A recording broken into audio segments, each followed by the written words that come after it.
Allô, disait Mérite Télévision. Boy, ils allaient magazine, la vérité. Pour le baba, quand Jambo, Kabasa, la Moussa, tout ça qui parle. Ici, il y a que la vérité, rien que la vérité.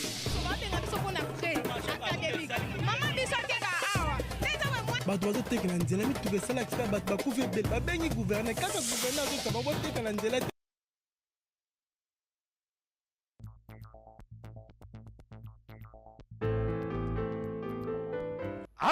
Allô, au 10e rue télévision, magazine ya peuple, awa tolobakande bosolo, makambo ezali kotambola, malamute, bisika nyonso bozwami, ezala, na quartier, na komino, na province, ozali victime ya injustice, moko, songolo, pakala, actualité ya mboka ndenge bozali komonele yango, boko benga, boko tombola mongongo, boko pesa, yabino makanisi, yoka, chaque samedi, kobandangonga ya 10h juste, kino 11h30, magazine Allo, au 10e rue TV, boko benga bisona, 089 67 39 453 chaque samedi, kobandangonga 10h juste, kino 11h30, na chaîne au temple de la démocratie, 10e rue télévision.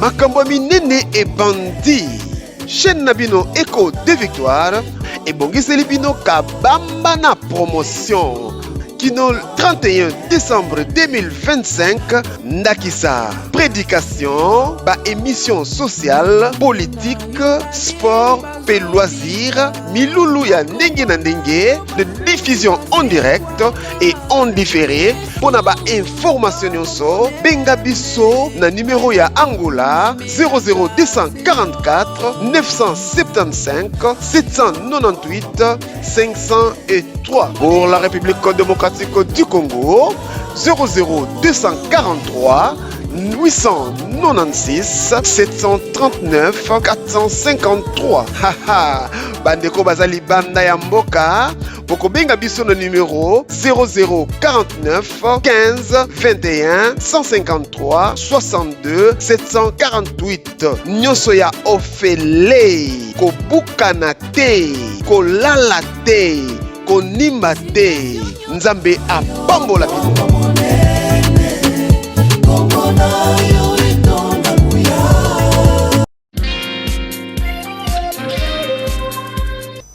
Botena bino bandeko balandi bozwi baku ya kolanda biso bozali ebele na monde entier mobimba na République démocratique du Congo partout dans ma province nyonso bozali kolanda tukotani susu lelo na cadre magazine na bino allo wapi pa itobeta kama solo ya mboka na biso République démocratique du Congo tolobela ndenge nini makambo ezali kotambola situation sécuritaire na partie est ya République démocratique du Congo tolobela yango discours sur l'état de la nation et ya président de la République devant les élus réunis en congrès, mais aussi accord signé entre la République démocratique du Congo et le Rwanda le 4 décembre aux États-Unis sous médiation et à Donald Trump.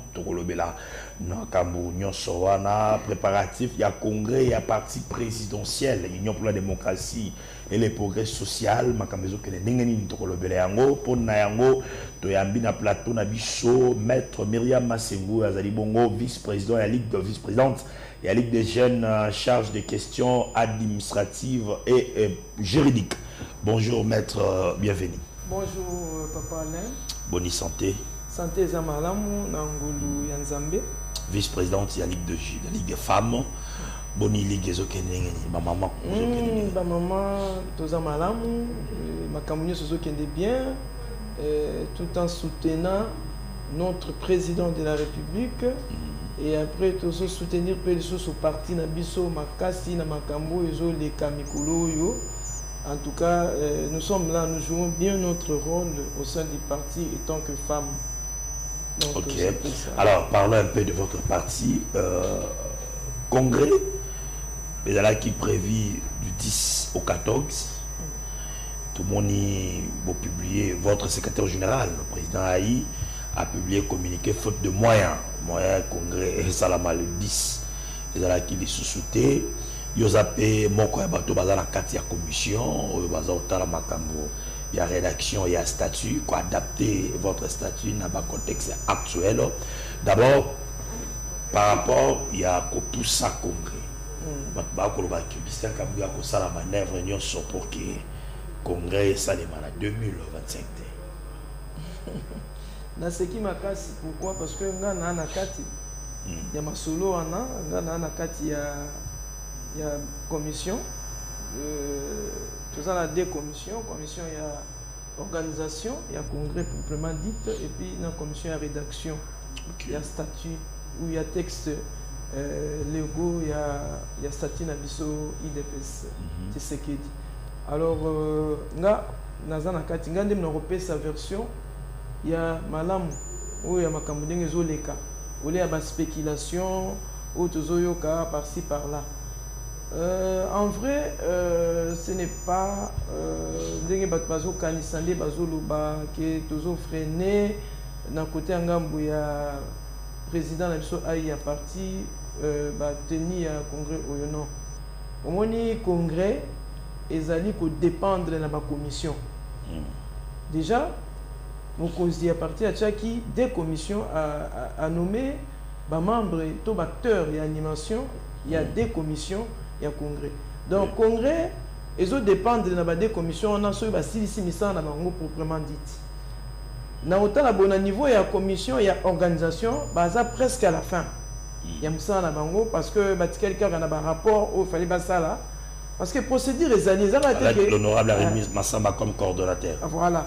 On a commis presque à la fin il y a aussi ça ma misala et bungisa maki pour la commission ana mais et pas na biso to na ngambo na biso il y a rédaction il y a texte il y a statut tous en nan to cité. Alors to ko ko belaka te que congrès salama parce que to ba tchaki et ko salama de 10 tant que to si non te parce que ba matière à débattre dans congrès wana iso dépendre na o biso to salama kati il y a commission. Tant que tu sollicité, moi comme nani congrès wana et salama ezate. Donc tu comme pe biso na niveau na biso et rédaction presque à la fin. Donc aussi c'est déjà statut, tu aussi déjà amendement et statut. Tu aussi si tu as vers la fin il y a règlement d'ordre intérieur. Et tu as les projets de société vraiment d'être au côté de lundi. Ah, ok. Pour tout ça, la finition, pour tout ça, le rapport. Parce que ça a été question de ça, la commission, c'est le manière avec toute transparence, parce qu'on apprend que c'est là que nous sommes. Nous avons la déclaration, déjà nomination de la commission, il y a là qui biaisé que votre secrétaire général n'a pas respecté les orientations de votre haute autorité politique de référence. Apparemment, Bato, Bazalakina, Ngambo et SIGA s'est retrouvé. Dites-nous un peu, comment est-ce que Makamozo les Kapuna? D'abord, Alain Tobao Bazolandangaï, nous savons que notre autorité morale, secrétaire général Augustin Kabouya, Bandakaka a nommé Kibiso, a nommé tous les deux commissions, à Tiki Bangomasa dans toute transparence, dans toute liberté. Ok. Il ne se mêle pas là-bas. Avant d'y aller dans le coin, d'ailleurs, Biso Ngaï particulièrement, Bandato Bandi, Misala na deux commissions, non, na Moniata, et le secrétaire général Luanate. Tona yo qui a tapé cette injonction à mon côté. A Tiki Biso Moko, toujours ça la Misala na Ndenge na Biso Moko. Alors, Kolobake, hier, Aza ko influencé ou bien Aza ko manigancé, Biso na kati il y a deux commissions, Eza Lokuta, Eza Makambo Moko, Eza ba spéculation Moko, Batu Bango Bazo Kanisa Kosala Yango. Biso na kati il y a sous-commission, dans la commission d'abord, tous alliés deux camps mélangés, parce que surtout Sangani, on ne parle même pas de deux camps, parce que du fait il y a que tout Sangani, tout comme Moko, tout comme déjà et le commandant, tout ça va dans la partie Moko. Mais au moins, toutes les structures sont représentées dans la commission. Elles sont représentées dans la commission. Elles sont surtout aux Awana. La Ligue des femmes paix. Tant que vous prévenez que notre secrétaire général Azali vraiment mêlé na makambo wana te alingi penza kimi ekota na parti tant biso tozo koma ba kombo ya bateau fallait pas participer hein pour basenga ki chaque structure atinda batina. Alors il a mis les points sur le G bozwa na ba mama ligue des femmes ba kende na ngabo mususu. Pourquoi? Parce que alingi talo ba non bazo ko zo ba kaka bateau koto bazo zo te po basala eloko bango bazo kanisa. Donc du fait que le président AI du parti, le secrétaire général, à émettre V, il y a Kosangisa des deux côtés sans côté bateau. Et ça, a l'idée que ma femme qui est malade, balo bate que bazo sa makam nandenge na bango. Alingi to sa makambu nandenge moko esengeli nandenge moko ya kolbate que bazo sala pour baza koto pour secrétaire général azo côté la bango. Alingi makam nyo ça na transparence et puis ça la mandenge esengela ke salam. Alors kolobake nakati kuna batu boye secrétaire général bazali non bato secrétaire général bazati biso toza bato parti. Okay. Et ça, il y a un groupe moko, il y a 6 personnes, s'il vous plaît. Si on t'a bien, tu n'as pas un moussou, tu n'as pas un tout ça, là, tout ça continue là-bas, on ça là. Il y a 6 personnes qui va faire la déclaration. Il va faire la déclaration là-bas. Bino la majorité. Bo bisa musala bo sala to bo kata musala po bango baza les sénateur balingi statut que ne balingi musala et que ndenge bango balingi. Biso za parti moko démocrate. Tant que vous votez la loi et statut, qui sont pour, qui sont contre. En toute liberté. Et là, on a imposé voter librement et démocratiquement. Alors, les 6 personnes là, ayant compris que, on a mis tout, on a et comment et kende na ndenge ba balingi et kende na ndenge na sanso ya bango te ba que ça déclaration na bango. Alors biso to ko céder na ba caprice na bango te nga pona nga na zo mona ba ba boycotter bonne marche ya parti groupe de 6 personnes groupe de 6 personnes na balingi ba bebisa vision au chef d'état za nango pona congrès ou. Alors tozo inviter bango au lieu ba continuer na division baza nango to na kokende à côté pour na ça ba déclaration na réseaux sociaux. Bazonga ba rejoindre biso to continuer musala ndé to ça na liberté na démocratie. OK. Bazonga ba rejoindre bino beaucoup ba na musala to ko espérer que dans les jours à venir date officielle ko yebama na congrès pénalier jusqu'à là il y a na yebante je crois après rapport il y a la commission surtout dans l'organisation de to ko yeba. Non, le point qui est là jusque là je ne sais pas sauf que na landaté au secrétaire général à Lobaki.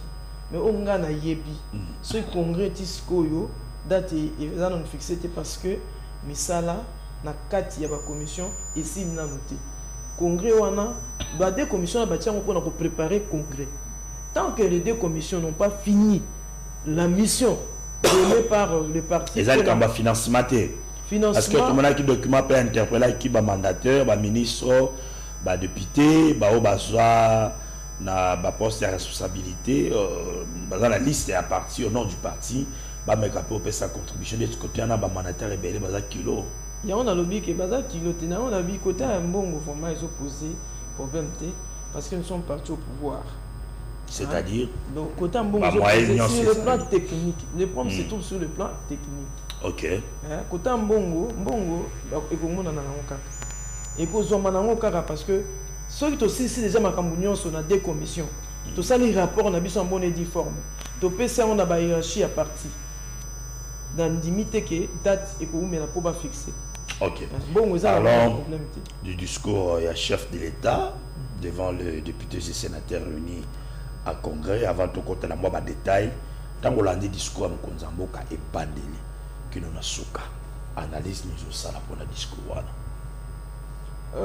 Discours, il y a chef de l'État, où il réunit qui deux chambres.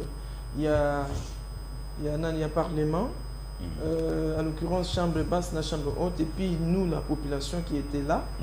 Et ça qui discours très pertinent, et ça qui que chef de l'État et puis ça qui est là à s'annoncer, à s'adresser, il y a population pour avancer sur le plan sur tous les plans. C'est là, le plan social, économique, politique, Yamboka et puis sécuritaire. Donc c'était l'occasion pour le président de la République à s'adresser, à expliquer population, il y a des chambres. Il y a État, il y a Mboka, Nabiso Congo. Ils ont dominé, ils ont sur l'accord de Washington. Accord Oyo, ils ont causé la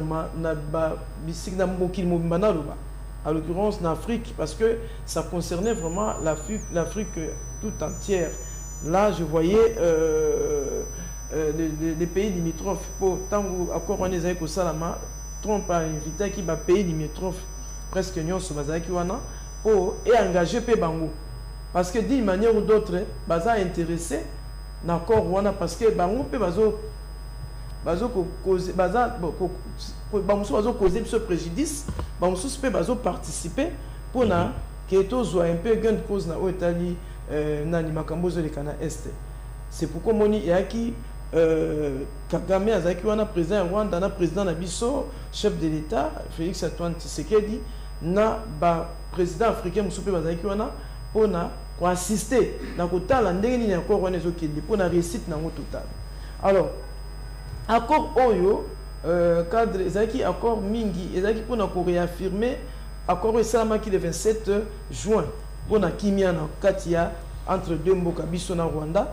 Et puis mingi ezaki pour l'intégration régionale, il y a pays africains, donc c'est-à-dire sur le plan économique. Badmi bazolo bao président Tekimboka, tant a signé à Tekimboka, a signé mabe accord oyo à Saliango na ndenge moko qui a pesi avantage et pas à Kagame.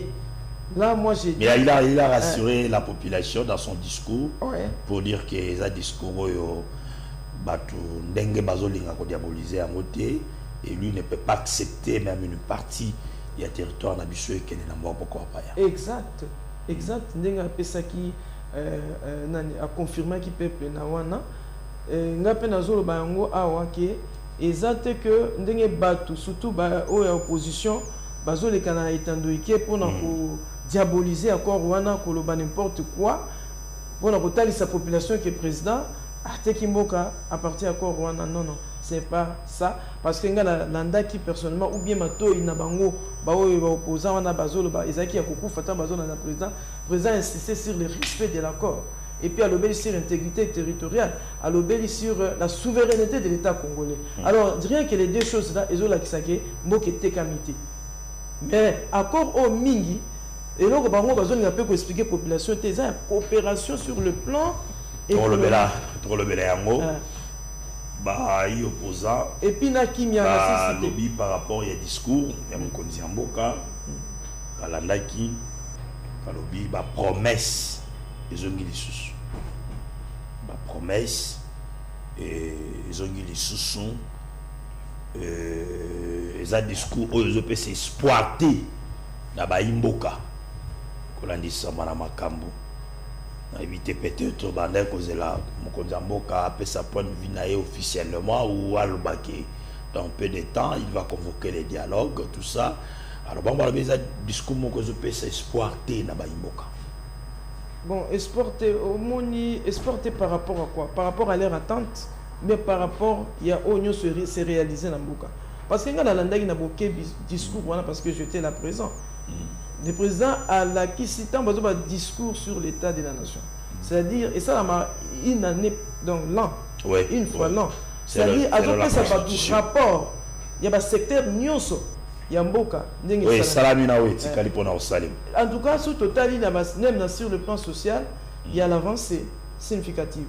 Aucun na Italie économie, il y a l'avancée parce que tout le monde a bisomo le londenge franc-congolais et comme dans la valeur par rapport il y a dollar, c'est-à-dire ils ont des formes consentis ils ont ça la main sur le même l'éducation hein, il y a une construction à l'université même l'éducation tout le monde a des présidents lobby wana ils ont avancé significative à la qui signons ça n'a pas certains nyonso qu'il y a eu des avancées significatives certes moi aussi j'accepte ça et le peuple congolais aussi bazo mona bango moko bazo comprendre que le président a sali effort et belé dans le secteur presque mingi en société tout le monde qui ont réussir d'ici comme en 2028 nous verrons que Ekoko Kisama presque na ndenge ya esengeli na ndenge oyo président prévoyait que Ekoko Kisama.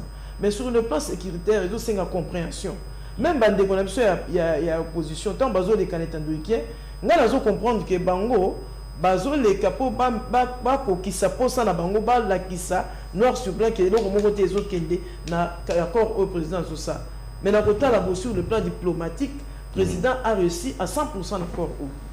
Mais là, sur le plan pratique, des problèmes les opposants, et là on a un problème, on a dit dialogue interne. On ne peut pas finir le dialogue, on ne peut pas passer par le dialogue interne sans pour autant que Bitumba ose la SSI là. Et puis sur l'idéologie na Bango, bazo enfoncer la Bitumba, bazo tenir compte il y a dialogue oyo, il y a encore oyo tout ça na Washington té, pour na Bango bazo saboter yango, bazo le bakino, biso to kende kaka tito fléchir président aya a convoquer dialogue poto kota na masolo. Au président il faut que ça dialogue. Mais la logique il faut d'abord assister à Kagame. Si on assiste à Kagame, Bitumba et Sidi, qui me côté après tu as vendre. Biso bana mboka tu as discuter, tu as installer nini tokoki pour travailler ensemble pour mbora ekede liboso. Et non ndenge bango bazo obligé wana que il faut basa ila ba opposant au baza non armé. Baza na bango comme ensemble. Ba ça l'assemblant, mais bazo sepela na bloc ko ça mana est. Pourquoi binoso babomi boye botel na TV bozolo babomi partout pour na chilombo basali boye pour yazo nga dialogue té ça dit bino no sepela pour Félix pour président Andy ma dialogue il faut bobo mabato il faut bazwa ouvrir pour bon mais ma président na kokena dialogue bon eza solution té nga na zota la sikoyo accord au ndenge eza violé par Rwanda. Rwanda n'a pas respecté la Rwanda a violé encore Oyo, dans le sens, 3 jours après avoir signé ça. Analysons dans ce sens-là, parlons de ça, de l'accord.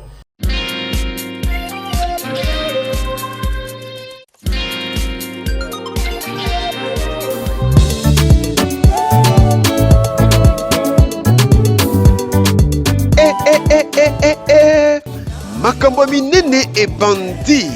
Chaîne Nabino Echo de Victoire et Bongiseli Bino Kabamba na promotion Kino 31 décembre 2025 Ndakisa prédication ba émission sociale politique sport et loisirs milulu ya ndenge na ndenge de diffusion en direct et en différé pour na ba information nyonso benga biso na numéro ya Angola 00244 975 798 503 pour la République démocratique du Congo 00243 896 739 453. Haha, bandeko bazali banda ya mboka poko benga biso no numéro 0049 15 21 153 62 748. Nyoso ya ofele ko bukana te ko lala te ko nimba te nzambe apambola bino.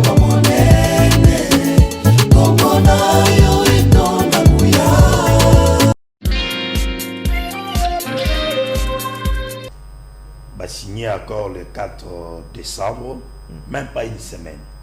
Je crois que c'était après 2 ou 3 jours comme ça. Donc Rwanda a violé accord. Accord signé aux États-Unis sous médiation du président des États-Unis. Nini Oyo et me motiver Rwanda. Nini Oyo bomba mina c'est pour que Rwanda a tout ça accord Rwanda. Surtout qu'on imaginer. C'est quoi les problèmes? Dans le cas les États-Unis, c'est une grande puissance. C'est une grande puissance. Dans le cas mais ce qui Trump a représenté une grande puissance. Avant a invité deux pays pour signer un accord. Nous, Moko, a respecté l'accord Rwanda. Dans le cas Rwanda.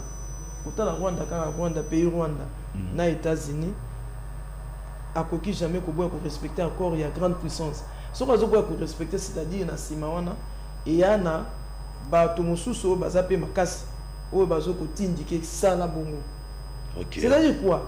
Au moins les États-Unis à côté makambo yo liboso azaki pe mais officieusement bazaki kozwa minerai na nzela ya Kagame azali lokola puis on a bango bachaki wana marionnette na bango azozwi na bango azopesa bango. Alors lui là c'était à l'époque il y a président Walika Kidio Biden. Ça se faisait comme ça. Et bazaki kokufa. Donc azozwi na bango au prix il y a mort, il y a bateau. Donc, mon tour, on a Génécoste, le cimetière est tondi, na batebele ba kufi, on a ba guerre, on a, on a ça pour na ba zokar ba minerai, na makas pour ba kiloper ça, ba pays occidentaux, na ndenge ya Moïbi. Alors maintenant, notre président, quand il a vu que la guerre s'accentuait, a mon qui malam pour asenga na bateau bazo zwa na ndenge ya Moïbi, bazo boma bateau, bazo na ndenge ya vent normal, à partir de Panaye. Pour battre bakufa te. Ndo mon président Kindeki na États-Unis officiellement sur le Trump pour AFC bangono.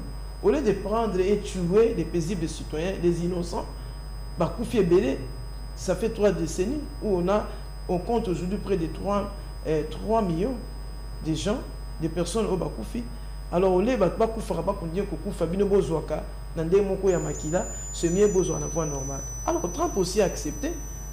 Mon peuple ils ont intérêt na bango, peu intérêt na biso peuple congolais parce que notre président ne jure qu'on a des gagnants. Et ça que le président abina bango boya ko zwa kaka nyonso, bo pesa biso pe. Abino, boya besoin na voie normale, beaucoup bénéficier, biso peut te bénéficier en même temps pour instaurer paix totale na est ya mboka. Maintenant, quand Kagame ne respecte pas, c'est-à-dire les occidentaux, les États-Unis, il y a les Européens sous d'autres cieux. Oyo ba mona ke ndenge ebima ekobimasiko ke États-Unis ndem tazu monopole bango bénéficier comme il se doit te malamu wa ke kala nzela ya Kagame babomaka bazwaka po bazwande bazozo mona ke bazozo ebele na nzela alors bango ndem bazo soutenir Kagame bazo sa hypocrisie en même temps bazo condamner en même temps bazo soutenir ye akende na ndenge ya keno a conquérir car po bango ba continuer ko boma po bazwaka ba minerai na biso na ndenge ya malamu te. OK. Ce qui Rwanda est violé encore, nous avons un exemple. Attitude de RDC Rosalani, la situation actuelle. Tu signes un accord, ils ont violé, l'autre partenaire a respecté, ils continuer à couper, et Ouvira Yangwana Ekei, attitude de RDC, c'est que les Alaningeni. Je parle de l'État congolais. En ce stade, notre attitude déjà sur le plan diplomatique est comme une souka. Tu aussi si matière nuance sur la diplomatie. Maintenant, comme tu as mené Rwanda dans la signature, il y a paix, il y a coopération régionale, il y a le côté économie, et qui a respecté le caractère lignée en côté. C'est-à-dire nous devons nous s'assimer. L'RDC attitude n'est pas s'assimer sur quoi. C'est-à-dire qu'on se prendre en charge. Parce que tout ça, ce que tu condamner dans le monde de thé, ce qui doit agir par rapport, il y a Bitumba. OK. Tu télémipé, tu as mis si moyen la bisognon pour repousser Rwanda. Tu n'as pas condamné, tu sais que tu as condamné parce que tu as épuisé matière sur la diplomatie. Mais alors, qu'est-ce qui se passe? Le président fait tout ça. Mais ils ont réussi à faire des choses. Ils ont président non, ça là. Le président agit. Et puis, tout ça, ma pinga la mise sur place. Tout ça, wazalendo. Ils ont agir, ils ont la défense. Mais qu'est-ce qui se passe? C'est la traîtrise, la trahison. Okay. C'est-à-dire, le président a hérité Mboka O dans des mois Mabi. Pendant 18 ans, il y a rien à Kabila. Ils ont créé des traîtres.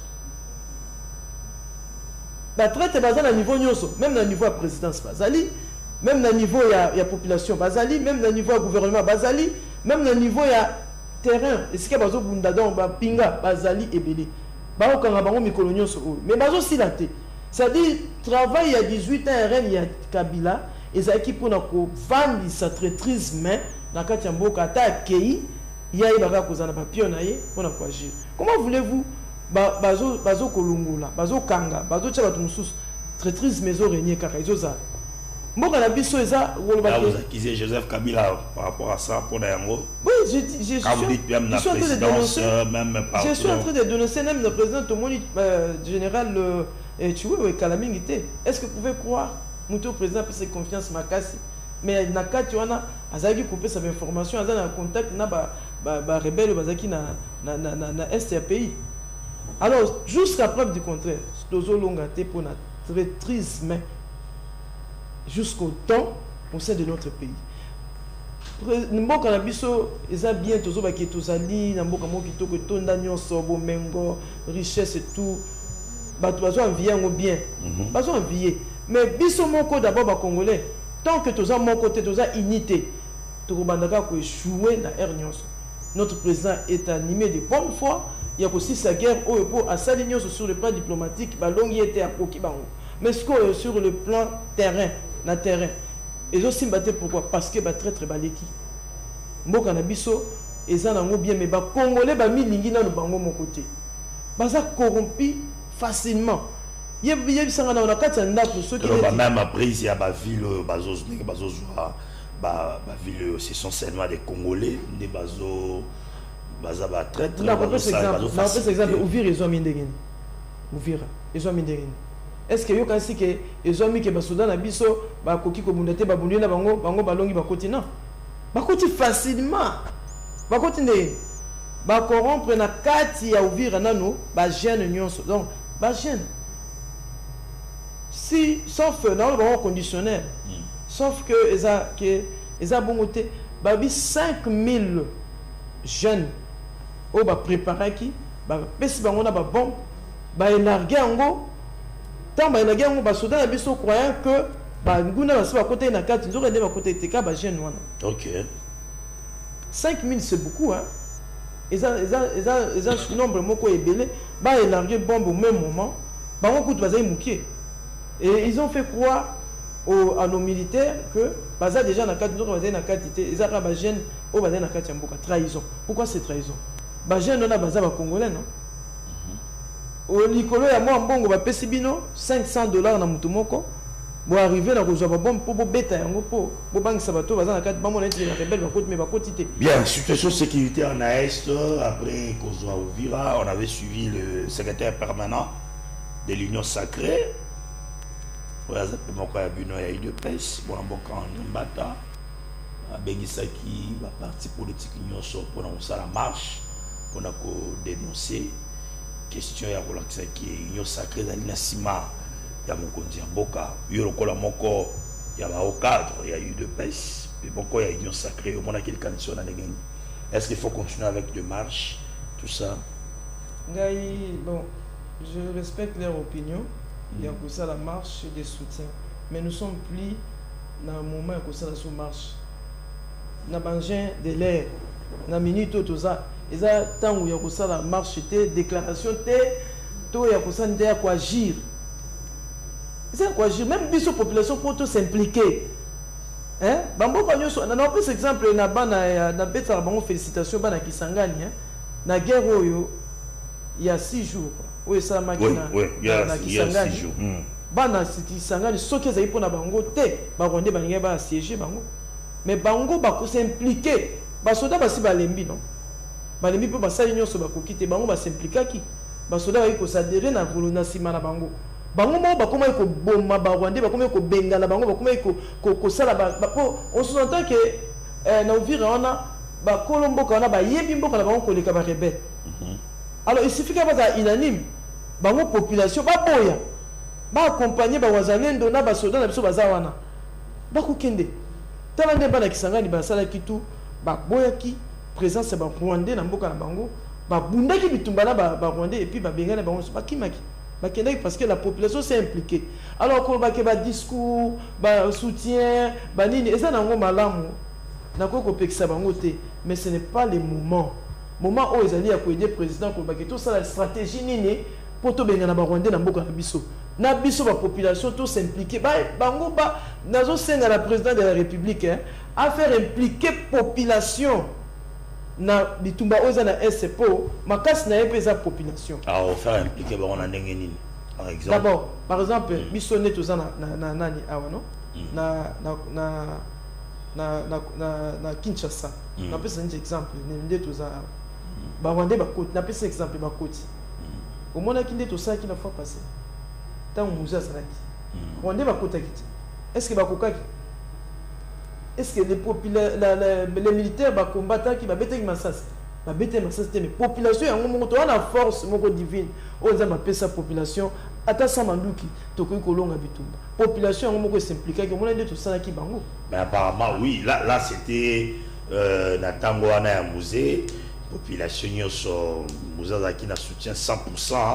Il y a population, mais les autres ont mon opposition, pe bazo ça la campagne ya mabe, oyo ba comme ko sala ke ba talisa na population, nyonso zo comme la biso, ezali pour mokonzi mboka, alingi dialogue te, d'ailleurs bazo lo bato ba ki yango ba corps bazo signer libanda, yango ne aussi sa guerre te, il fallait tout sangana tout ça, tout le monde a opposant mususu ba comme ko sala porte à porte, bazo tambola question ya ko talisa ba imboka ki en tout cas Félix Tshisekedi, ils ont comme la biso de l'eau, ils ont dit Félix Tshisekedi. Vous voyez pas que la population peut partager dans la opposant. Est-ce que va okoka? Bazo sala ngo mais ba okoka. Non, population azazo baté azo yeba. Azo yeba, ba comme pour comprendre que bango ba opposant wana baza mêlé na bato baza na guerre, na bato baza kuna na est, o bazo bundisa ba M23. Baza mêlé na bango,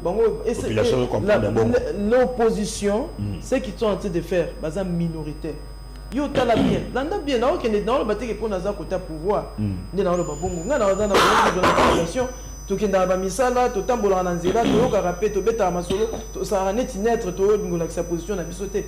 Population loko azo condamner président pour bazo bundaté. Bazo ko tia ba moyen en jeu mon côté ya ko tinda ba soder belé pe ba s'affronter. Yo zela mukolo kaka oyo ba ko comprendre que en tout cas ba soda na biso ba komi ko s'affronter mon rata tant ba telemisaka ba suko na biso dikolo to tant ba mapinga ba kenda pa ba bunda population za derrière bango baza pour que ba to bunda to misa ba Rwandais bazo e batende bango bazo kanisa bazo linga ba la population qui problème eza Félix problème eza c'est un président de population bazo le bandenge wana te wana eza bango nde bazo linga ba tia na mitu ya population mais la population a déjà compris. Le problème n'est pas Félix, le problème est Ali Kabila na Kagame nde baza ba problème bazo ninga ba ko zwa mboka na biso ekende annexé na Rwanda et ça net que bazo biso encore en otage. Là nous comprenons cela, la population comprend que Ezali bazo lukande Kagame azo sous en prise ya mboka pour ba na ko gérer minerai et non population. Ba mais bazo biso sous na recolonisation. Il y a un pays africain à coloniser, à recoloniser, biso comme Baumbu nae pour na minerai. Quel est le message? Il y a un leader politique, il y a un leader d'opinion et pas il y a une base pendant cette période. Message est rose à la nuit. Message, c'est-à-dire qu'il y a soutien, il y a Mokonzi Mboka. Parce que Mokonzi Mboka, ngamo emo na yo kelaki mao. Msu biso tozo le ba metola laka, mais ya zo la laté. Aza toujours makanisne zaka na guerre wana muto azangi kimia lokwa président azati to soutenir yé na ba démarche nyonso ya zosa na ba démarche président azosala ngo pour l'intérêt na été azosala ngo pour l'intérêt yake to koma autonome nous le peuple congolais to dépendaka na Kagame te ba on nyonso to na bazo soutenir bazo lo bamakambo c'est le problème c'est Félix c'est que le problème c'est lui le problème a dingi dialogue te non dialogue ezani ba on dialogue bazo luka ke président acha et ça pour na intégration armée rwandais et kota katia voilà dialogue ya ba opposant dialogue na bango bazo lo ba wana ya formation ba ba fa dialogue wana ba ko mema M23 ko ya na kati ba ko mema Kabila ko ya na kati muto abomi dans 450 personnes et là on a na Uvira sans compter ba oya Goma Naba oba bomé na site Kivu baza suki plus de milliers abomi bomi bango na muto ndengwa siko bozo linga basa la dialogue pour aya apé ça peut condition na ngas pona tika bitumba na osala il faut beaucoup de sanga na solo il faut beaucoup sanga bozo na ba militaire bo 500 ba militaire là c'est résoudre un problème pour chercher un autre problème c'est ça ce que le président a limité président lingi oui dialogue ça bon dialogue mais la format au bon bazo ke na ngo yake bozo ba bomi nyokoli ba peuple congolais ba essanduer ba violer ba bébé biso nde to boyango tolingi lokola to réussir un accord international et que to faire signer ce Kagame a lingate à koto sa accord wana parce que accord wana to signé entre nous les Congolais na témoin au monde entier. Il y avait le monde entier qui ont suivi cet accord et puis président l'adresse na été après avoir signé biso to koto ça. Mais jusqu'à présent to ça. To ça accord mais bango ba to sa yango ba chango ndenge to lobi ba sa yango. Ok. Tout en respectant l'intégrité de notre pays et puis la souveraineté de notre pays.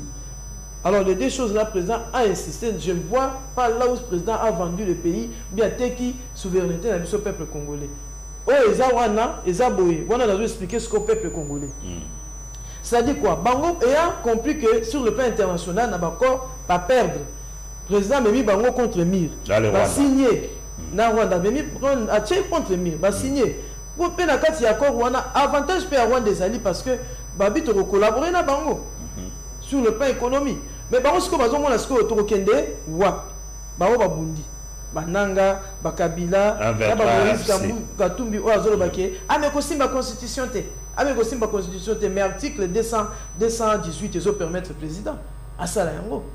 Alors bango nyoso to Moïse Katumbi azakunda na bananga te azana katanga te mazolo bazana bango te biso to ba soutenir bango na musika même ba opposant bazawa bazo soutenir bango ti bazo senga dialogue wana bazo soutenir bango ba ya basangana to continuer na passe wana c'est que le président ne veut pas président limité to zonga na même problème oyo des décennies to zanango ya que to signer allez to kotisi bango to ça l'intégration réintégration na bango ya armée na bango na kati armée na biso to kotisi bango to pesa ba poste bazu ba poste to encourager bango ke bobomaka pour boyaka kozwaka ba poste bobomaka biso na biso ba congolais pour bino boza ba positionnement. Non, notre président ne veut pas ça. Le président ningi système wala ya ki pozwa pour bayoka voir no fo boma esila tozonga la voie normale to diriger mboka na biso na bien. C'est pourquoi il dit qu'il est pour le dialogue. Mais quelle sorte de dialogue?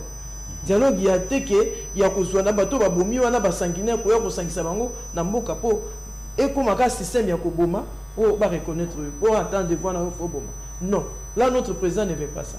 Notre président veut l'intégrité de notre territoire tout comme autonome, tout dépendant. Si on a besoin de minerais, on a besoin de président.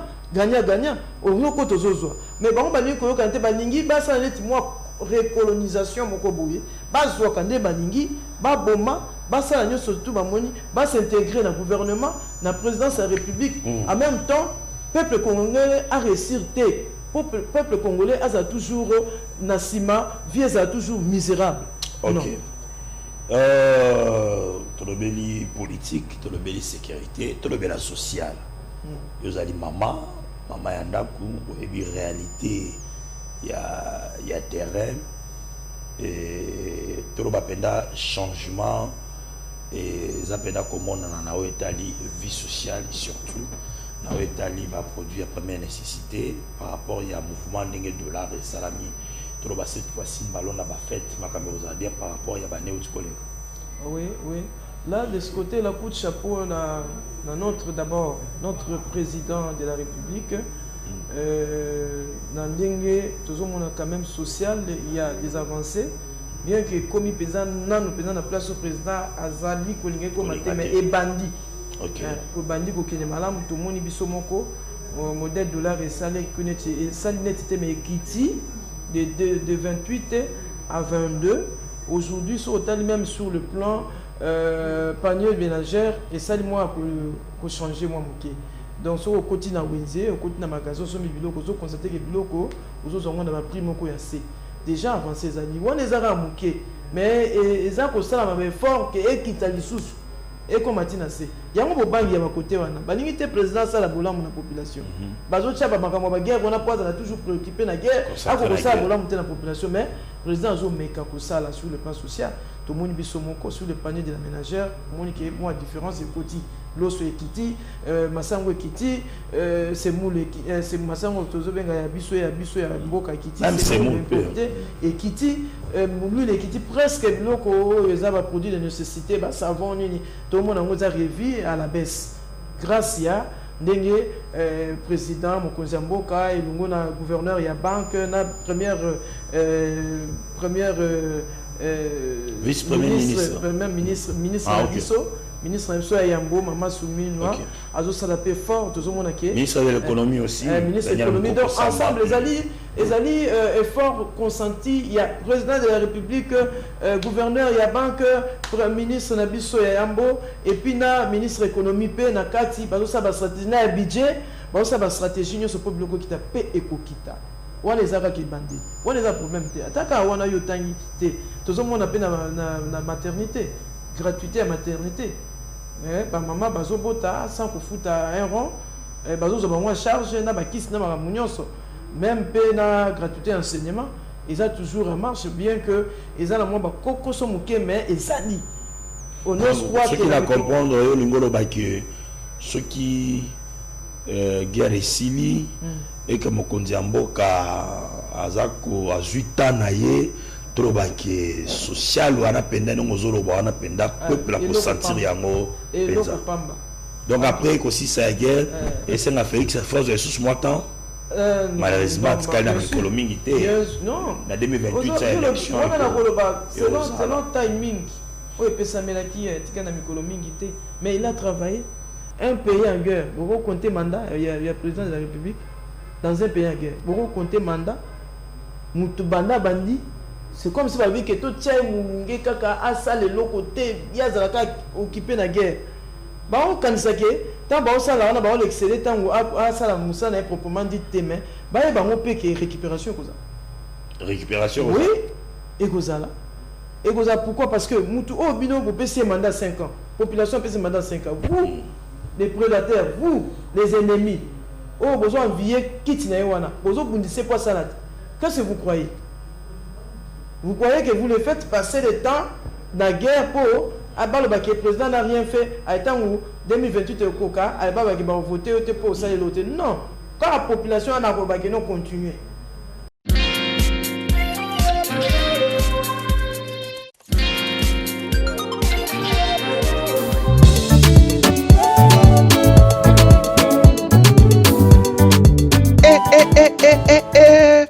Makambo minene et bandi chaîne nabino Echo de Victoire et bongiseli bino kabamba na promotion kino 31 décembre 2025 ndakisa prédication ba émission sociale politique sport pe loisir milulu ya ndenge na ndenge de diffusion en direct et en différé pona ba information nyonso benga biso na numéro ya Angola 00244 975 798 503 pour la République démocratique du Congo 00243 896 739 453. Haha, bandeko bazali banda ya mboka boko benga biso no numéro 0049 15 21 153 62 748. Nyoso ya ofele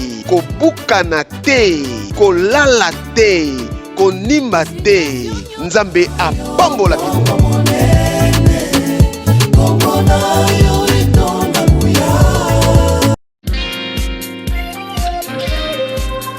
Jama Kaboun na batunaye balobi 2028 Jama Kaboun président.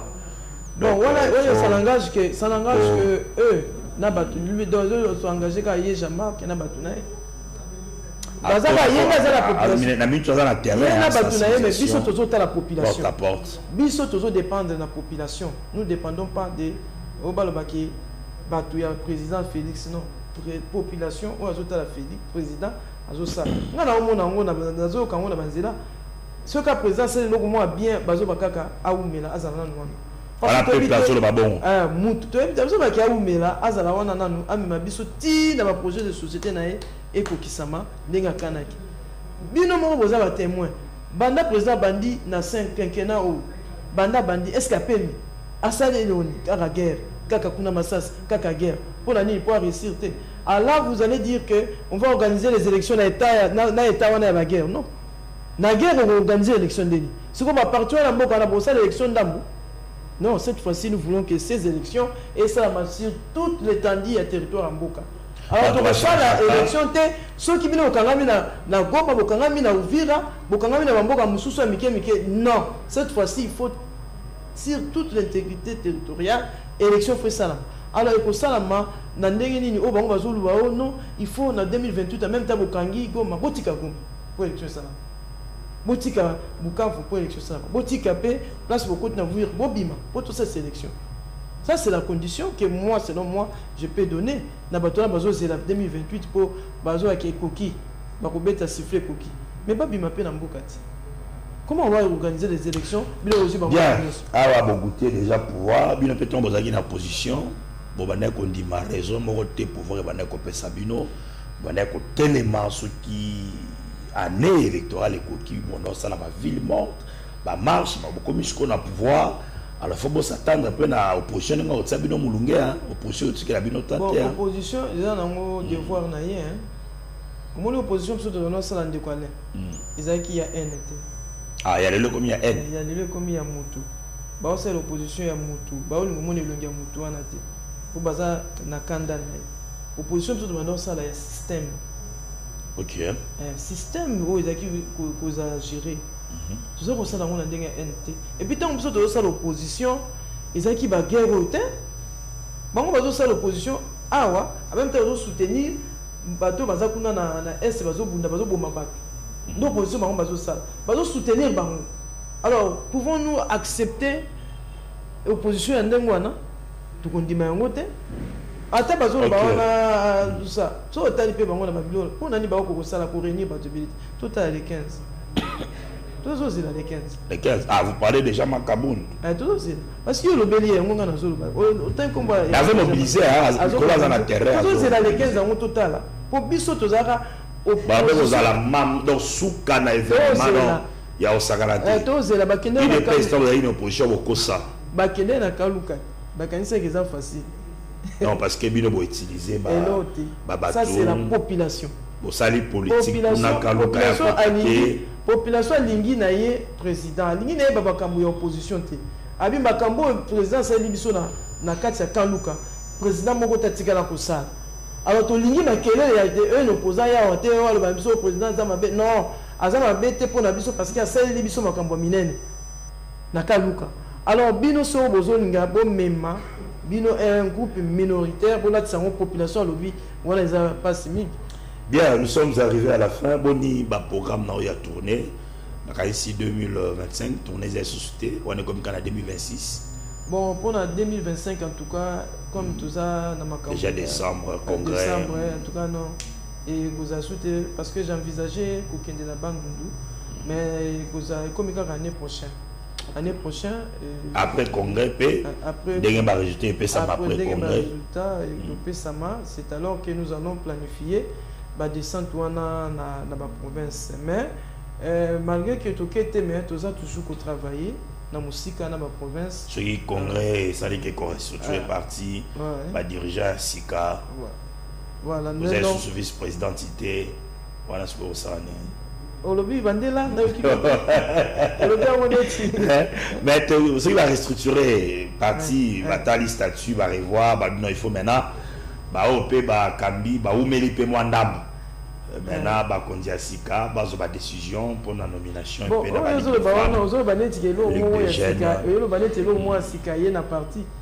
Donc chaque fois, tu renouvelleras toujours, non? Même Bissot. Tu as la Ligue des femmes, mais avant nous, il y avait notre gouvernement, il y a loupé tout, non? Il y a vraiment loupé tout. Donc, dans tout ce que vous avez fait, par rapport à votre dynamique, par rapport à votre expérience, c'est le Tamboli, la province, vous pouvez aussi la pêche président de la Ligue des femmes. Bon, mais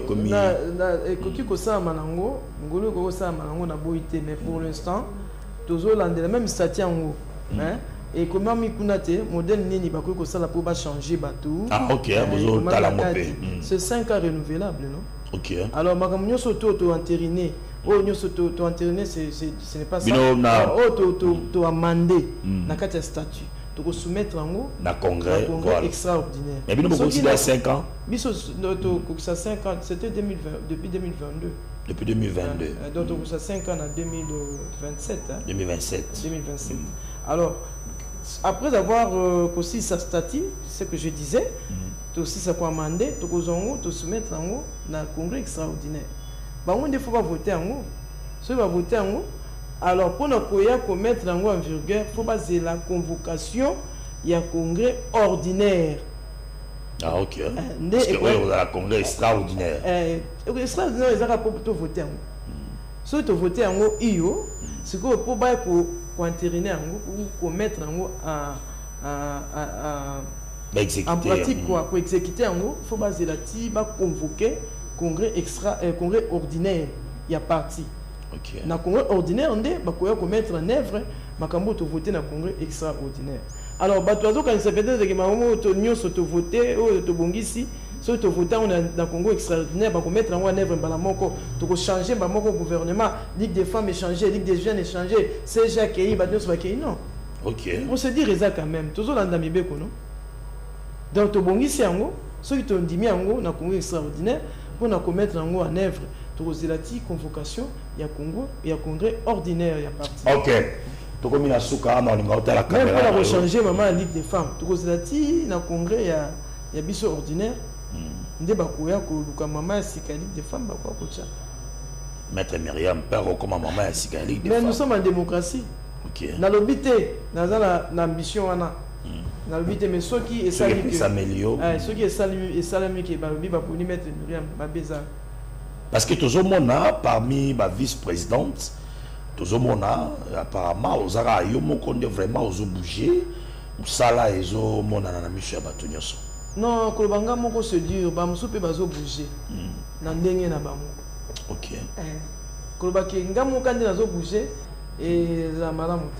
Bamuso pe bazo bouger na ndenge na bamu. Bien, nous sommes arrivés à la fin. Ngai nazo bouger pe na ndenge na ngai. OK. Ngapi nazo bouger na ndenge na bamu, pe bazo bouger na ndenge na bamu. Donc c'est un peu ça. Dans la caméra, les ali bosona yo, ni noko ebisa na bana mboka na situation tozali na yango avant ouvira ba eko mana bandoko maboko ya dongolo miso, je constate que mon comportement moko boye pa ba congolais na ba réseaux sociaux, on tout ça se pela, ne le moya mabe comme ni mboka na meya zo se pela. Il y a beaucoup de diabolisation des Bakuna Balobaka.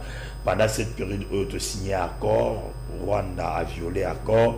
Président de la République, Kali Fokis, pour la Kimia Ekota, Yolokola Moko, il y a des responsables, il y a parti présidentiel. Nino Koebisa, Nabanamboka, Oyo Basadi Kolanda, on a Nyosora. Merci beaucoup. Pour la Oetali Mboka Nabiso, Nazoko. Invité Banamboka Nyonso bazala derrière Mokonzi Mboka. Pourquoi bazala derrière Mokonzi Mboka? Parce que Mokonzi Mboka azobunda na ndenge nyonso na makoki na nyonso pour na kozongisa kimia na mboka na biso Congo, à l'occurrence na est ya mboka na biso. Et je crois avec fermeté que les ténèbres ne régneront pas pour toujours. Kimia ekokota ndenge président Lobaki na discours de la nation. Alors, Oezawana, Biso Banamboka, tous soutenir l'action du président Biso, tous derrière notre président, tous céder, n'a pas caprice, n'a pas d'ongolomi, sonné, bazoya ko diaboliser population, n'a kolobaka, n'importe quoi, que le président Teki, Mboka, à travers encore Oyo, que rien ne marche, non. Les autres qui sont malamu, Mboka, Eza, vers l'envoi pour trouver Kimia. Je crois que Nebomoni ou Virawana, ils ont perdre l'espoir. Ils vont replier parce que c'est un accord qu'ils ont signé, ils doivent respecter. J'interpelle na Washington à Kota Makambo Oyo, à faire respecter Rwanda accord na a signé. Pour na côté na biso, tous na biso na bien, tous respecter accord, à faire respecter Rwanda. Et puis ceux qui sanctionnent, ils ont prévu pour le comportement Rwanda a violé l'accord, il y a ces sanctions pour Kimia Ekota Namboka. Et puis, que la population a ouvert à Boé. Tous soutenir Bino, tous la Bino ensemble. mais bino bon CDT s'il faut s'impliquer vous nos population boya oyamba bango na mboka na bino po bakonyokola bino nde banyokoli bato ya Goma nde banyokoli bato ya Bukavu ya Sud Kivu na Kavumu. Donc bon ça l'effort, bon s'impliquer, bon soutenir Wazalendo, bon soutenir les forces armées de la République au Bazana Binokuna pour na Bogolonga et Tumbao repousser l'ennemi hors Yambo Kanabino Uvira pour besoin kimia. Biso population mobimba na RDC, tous soutenir bato Est, tous bango ensemble. Donc c'est un peu ça.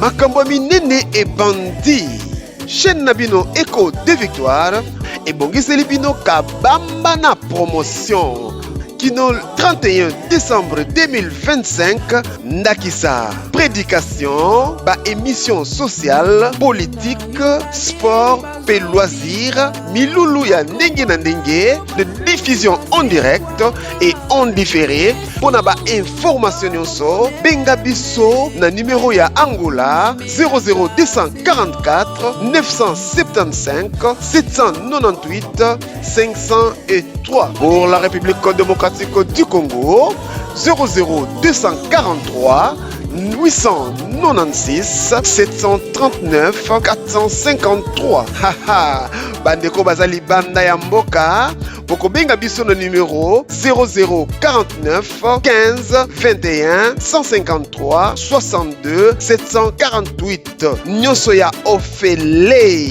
kobukana te kolala te konimba te nzambe apambola bino.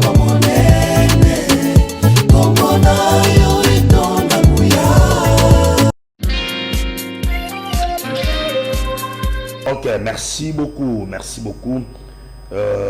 Maître Myriam Massemo, vice-présidente de la Ligue des femmes de l'Union pour la démocratie et le progrès social, UDPS, parti au pouvoir. Merci pour la disponibilité, pour répondre malgré l'occupation, mais on dit quand même pour répondre à l'invitation à Bissot. Bien, nous sommes arrivés à la fin, page rose.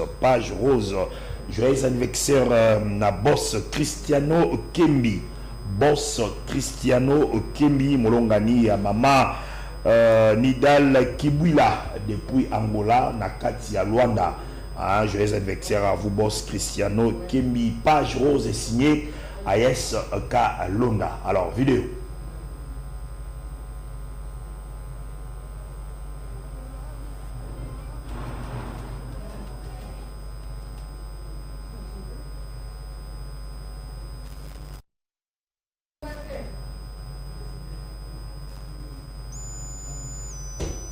Bien, je disais, joyeux anniversaire à boss Christian Kembi, boss Cristiano Kembi Molongani, à maman Nidal Kibwila. Alors, balobi, longévité, paix, succès, nyon surtout. Il y a malam, page rose et signé à Yes Kalonda, bangonyon so. Bazali na mboka ya Angola kuna nakati ya Luanda. Ok, deuxième page rose, nous souhaitons également joyeux anniversaire à papa Christophe Munda Essele. Serviteur de Dieu, ancien de l'église Laman Caché. Joyeux anniversaire à vous, papa Christophe. C'est de la part de votre fille Carmel. Merci. Bien, nous sommes arrivés à la fin. Merci à la grande équipe technique composée de Toussaint Loubaki, Pati Salé, Jama Munduku, Jackson Ibuta, Marabino. Tokutani, rendez-vous il y a chaque samedi. Allô, deuxième télévision. Boisali magazine la vérité. Pour le baba Konzamboka, Basala Moussa, Tsundaki Bango. Aussi, il y a que la vérité, rien que la vérité.